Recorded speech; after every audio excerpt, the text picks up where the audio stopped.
আজি উদলি লঙ্কাজান হাফিজিয়া ও কারিয়ানা মাদ্রাসার দস্তরবন্দি ও আজিমুরশান দিনী জলসাহর আয়োজন। লঙ্কাজান হাফিজিয়া ও কারিয়ানা মাদ্রাসা এখন আছে। এই হাফিজিয়া কারিয়ানা মাদ্রাসার সৌজন্যত আজি দিনী জলসাহ আছে। ইয়াত লঙ্কাজান পঞ্চায়তৰ বিভিন্ন জাতি জনগোষ্ঠীৰ মানুহে একত্ৰিত হৈ দিনী জলসাহৰ কাৰ্যসূচী হাতত লৈছে।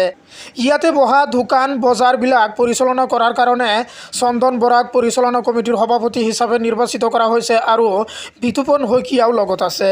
লঙ্কাজান পঞ্চায়তৰ অন্তৰ্গত হাফিজিয়া মাদ্ৰাসা উপলক্ষে আজিমুৰশান দিনী জলসা দস্তৰবন্দী যিটো হয়, এই কাৰ্যসূচীত সকলো জাতি জনগোষ্ঠীৰ মানুহে আগভাগ লৈ গোটেই অসমৰ ভিতৰত এটা মেছেজ দিব বিচাৰে যে লঙ্কাজান পঞ্চায়তৰ এই অঞ্চলত হিন্দু মুছলিম সকলো একত্ৰিত আৰু একেলগে মিলিজুলি বসবাস কৰে। ইয়াত বিহু ফাংচন হ'লেও মুছলিম মানুহে আগভাগ লয়। তেনেধৰণে জলসা বা ৱাজ মেহফিল হ'লেও হিন্দু ভাইসকলে সহযোগ কৰে। উক্ত দিনী জলসাহত প্ৰধান অতিথি হিচাপে বক্তব্য ৰাখিব হজৰত মৌলানা ৰকিবুল সাহাব শেখুল হাদিস জামিয়া দিনিয়া মাদ্ৰাসা গোৱালপাৰা। বিশিষ্ট অতিথি হিচাপে ৱাজ কৰিব হজৰত মৌলানা আৰিফুল ইসলাম আলিয়াবি সাহাব শিক্ষক মাদ্ৰাসা ইয়াতিমা জুৰিয়া নগাঁও। আৰু লগতে বক্তব্য ৰাখিব হজৰত মৌলানা শফিকুৰ ৰহমান সাহাব লঙ্কা টাউন জামে মছজিদ। আৰু লগতে উপস্থিত থাকিব অন্যান্য ওলামাগণ। গতিকে সমূহ লঙ্কাজানবাসী ৰাইজক উক্ত জলসাহত দলে দলে যোগদান কৰি সাফল্যমণ্ডিত কৰাৰ বাবে পৰিচালনা কমিটিয়ে বিনম্ৰ অনুৰোধ জনাইছে। চাওক এই প্ৰতিবেদন, news desk report R24 live. উদলি লঙ্কাজান হাফিজিয়া ও কাৰিয়ানা মাদ্ৰাসাত আপোনালোকে দস্তৰবন্দী ও দিনী জলসাহৰ আয়োজন কৰিছে, কি ক'ব? হয়, আমাৰ ইয়াত লঙ্কাজান হাফিজিয়া ও কাৰিয়ানা মাদ্ৰাসা এখন আছে।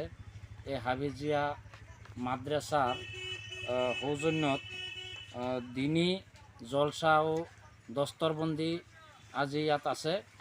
আৰু ইয়াত আমাৰ লঙ্কাজান পঞ্চায়তৰ মানে বিভিন্ন জাতি জনগোষ্ঠীৰ মানুহ একত্ৰিত হৈ আজি আমাৰ ইয়াত এই দিনী জলসাহৰ কাৰ্যসূচী হাতত লৈছে। আমাৰ ইয়াত এই যে দোকান বজাৰবিলাক যে বহিছে, এই দোকান বজাৰবিলাকৰ কাৰণে চন্দন বৰা এই দোকান বজাৰ মানে পৰিচালনা কৰা কমিটিৰ সভাপতি হিচাপে নিৰ্বাচিত কৰা হৈছে। আৰু এজন মোৰ লগত এতিয়া থিয় হৈ আছে বিতুপন শইকীয়া, এইজনো আমাৰ লগত আছে। মোটামুটি আমাৰ এই লঙ্কাজান পঞ্চায়তত হাফিজিয়া মাদ্ৰাসা উপলক্ষে যিটো দিনী জলসা আজিমুৰশান দস্তৰবন্দী যিটো কাৰ্যসূচী হয়, এই কাৰ্যসূচীত সকলো জাতি জনগোষ্ঠীৰ মানুহে আগভাগ লৈ গোটেই অসমৰ ভিতৰত আমি এটা মেছেজ দিব বিচাৰোঁ যে আমাৰ লঙ্কাজান পঞ্চায়তত আমাৰ এই অঞ্চলত আমি হিন্দু মুছলিম সকলো জাতি জনগোষ্ঠী আমি একত্ৰিত আৰু একত্ৰিত হৈ আমি মিলিজুলি ইয়াতে বসবাস কৰোঁ। ইয়াত বিহু ফাংচন হ'লেও যেনেকৈ আমাৰ মুছলিম সম্প্ৰদায়ৰ মানুহে আগভাগ লয়, ঠিক তেনেধৰণে আমাৰ ইয়াত দিনী জলসা ৱাজ মেহফিল হ'লে আমাৰ হিন্দু ভাইসকলেও আমাৰ লগত সহযোগ কৰে। প্ৰধান অতিথি হিচাপে কোন কোন থাকিব আৰু বক্তাসকল ক'ৰ পৰা আহিব?